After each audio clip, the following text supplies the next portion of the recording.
जिस दिन तुझे इस घर में ब्याह कर लाई थी, मुझे क्या पता था मेरा वंश ही खत्म कर देगी ये मनहूस।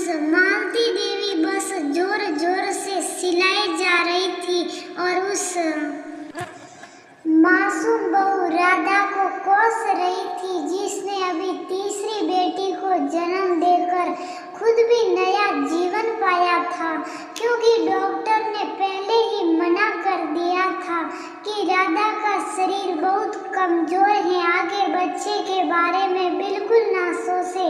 लेकिन उसके ससुराल वालों को उसकी जान से ज्यादा अपने वंश को आगे बढ़ाने की चिंता थी। आखिर वह हार गई, सबके सामने इसे ही अपनी नियति समझकर तीसरे बच्चे के लिए तैयार हो गई।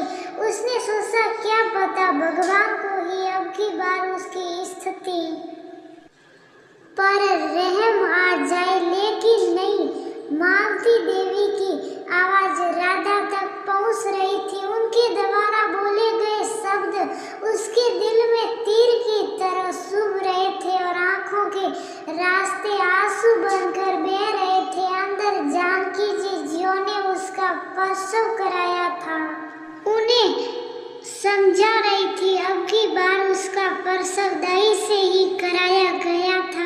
बेटा ध्यान मत दे, कच्चा शरीर है, आंखें खराब हो जाएगी। ऐसे रो रो कर तो बाहर जाकर राधा की सास को भी डांटा कि अपनी बहू की फिक्र करे, अगर उसे कुछ हो गया तो बिन माँ के इन बच्चों का क्या होगा। तीसरी बेटी को जन्म देकर तो राधा ने जैसे कोई बड़ा अपराध कर दिया था। दिन रात उठते बैठते बस वे अपने बेटे से दूसरी शादी की बात करती रहती।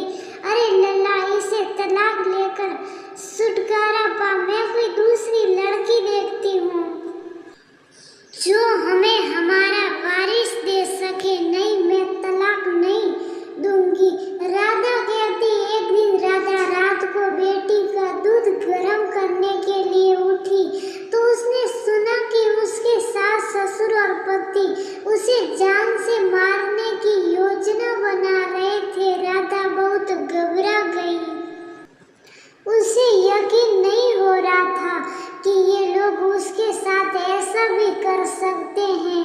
फिर उसने सोचा अगर मुझे कुछ हो गया तो मेरी बच्चियों का क्या होगा। उसने उसी पल एक कड़ा निर्णय लिया और जो थोड़े पैसे जोड़ रखे थे वह कुछ जरूरी सामान के साथ बच्चों को शुभ साफ लेकर घर से निकल पड़ी।